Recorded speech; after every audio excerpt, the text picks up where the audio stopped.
राजीव, मैं आपका रुख करना चाह रहा हूं। एक तरफ मुंबई से धौंस और धमकी दी जा रही है, तो वहीं थोड़ा नरम लहजा अख्तियार करने की कोशिश हो रही है गुवाहाटी में बैठे विधायकों की और शिंदे गुट की तरफ से। लेकिन अब तो आप खुद मुंबई पहुंच चुके हैं, वहां का माहौल भी देख रहे हैं। क्या परिस्थितियां बनती दिखाई दे रही हैं और आप क्या देख पा रहे हैं?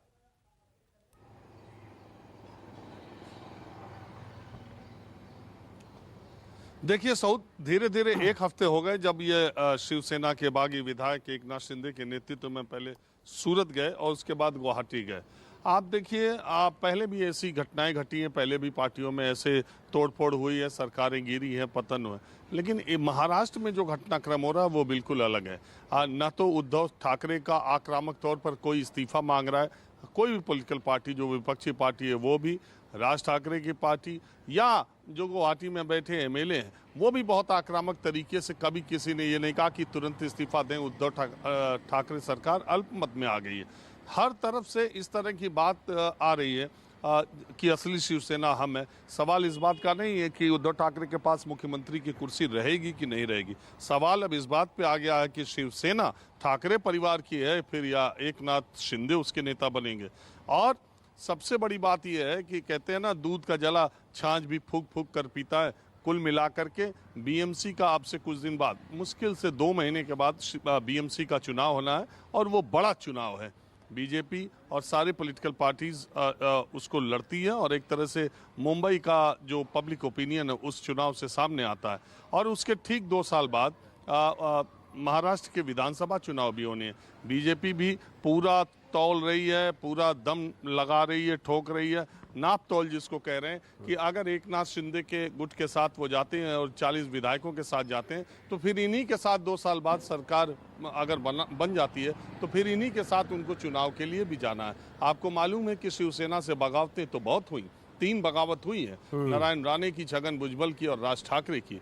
बगावत तो हुई और उस समय ऐसा लगा कि शिवसेना को बहुत संकट है। लेकिन जब भी बगावत हुई उसके बाद के चुनाव में जिन लोग बागी हुए थे, पहले चुनाव में भले उनको ठीक ठाक सफलता मिल गई, लेकिन दूसरे चुनाव तक जाते जाते उनका जनाधार, उनकी सीटें, उनका जीतने का आंकड़ा बहुत सिमटता हुआ चला गया। शिवसेना जहां पर है वहां पर है। ये डर जो विधायक है उनको भी है कि उनका रास्ता अब आगे का क्या हो। इतनी दूर जा चुके हैं कि वापस लौटना मुश्किल है। अब शिवसेना आक्रामक हो गई है।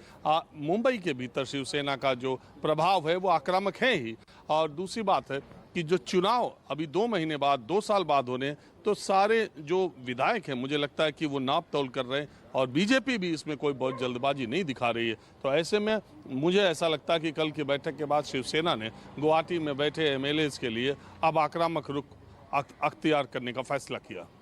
नहीं तो राजीव, आगे बढ़ूं उससे पहले एक और बात कि ये जो आक्रामक रुख शिवसेना ने अख्तियार किया, हम ये देख रहे थे कि 2 दिन तक तो टोन डाउन थे बहुत ज्यादा। शायद शिवसेना के संजय राउत या उद्धव ठाकरे को भी समझ नहीं आ रहा था कि आगे का रास्ता क्या है।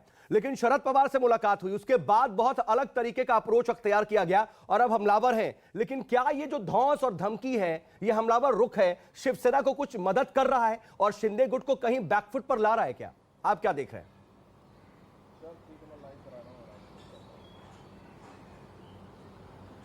देखिए, निश्चित तौर पर ये जो वक्त बीतता जा रहा है, इससे जो विधायक वहाँ बैठे हैं उनके सब्र का भी बात टूट सकता है, इंतजार खत्म हो सकता है। दूसरी बात, बहुत आश्चर्यजनक तरीके से यह घटना घटी है। जो कई विधायक, अब देखिए बार बार कहा जा रहा है, आज मुखपत्र में सामना ने भी लिखा है कि अब्दुल सत्तार जो वहाँ विधायक गए हुए हैं उनका हिंदुत्व खतरे में है। वो हिंदुत्व बचाने के लिए अब्दुल सत्तार जो शिवसेना के विधायक है वहाँ, जो विधायक वहाँ पर गए गुवाहाटी। दूसरी बात, उसमें कई विधायक ऐसे थे कि जो सूरत की बगावत के वक्त उद्धव ठाकरे से मिले और उनको समर्थन दिया। दादर जहां की शिवसेना का मुख्यालय है, वहां के विधायक ने खुद शिवसेना भवन जाकर के अपना समर्थन दिया और दूसरे दिन वो गुवाहाटी के होटल में देखे गए। तो ये सब चीजें कैसे हुई? असल में एक बार में तो हुई नहीं, धीरे धीरे होती गई। बहुत लोग यहाँ से सूरत जाना और सूरत से गुवाहाटी जाना, आक्रामक रुख अख्तियार करने का मतलब है। देखिए सऊद, पॉलिटिकल पार्टी एक चीज होती है और विधानसभा में आपकी स्थिति एक चीज होती है। पार्टी पर कब्जा ज्यादा जरूरी है। उद्धव ठाकरे मुख्यमंत्री रहें न रहें ये बहुत इंपॉर्टेंट चीज नहीं है, लेकिन शिवसेना सुप्रीमो शिवसेना पार्टी उनकी रहे, उस पर उनका आधिपत्य रहे, ये ज्यादा जरूरी है। और बिल्कुल, आप इसके लिए ठीक इसका बात कह रहे हैं और अब आक्रामक इसी की होना तो जरूरी पूरी देखिए, लड़ाई राज है। ठाकरे की राजीव, मैंने मैं माफी एक के साथ विधायक- आपको रोक रहा हूं क्योंकि नमस्कार, मैं हूं मानक गुप्ता। अगर आपको हमारा ये वीडियो पसंद आया हो तो इसे लाइक और शेयर जरूर करें और हां, हमें सब्सक्राइब और फॉलो करना ना भूलें ताकि आप देश और दुनिया की कोई खबर मिस ना करें। तो जुड़े रहिए हमारे साथ और देखते रहिए न्यूज़ 24।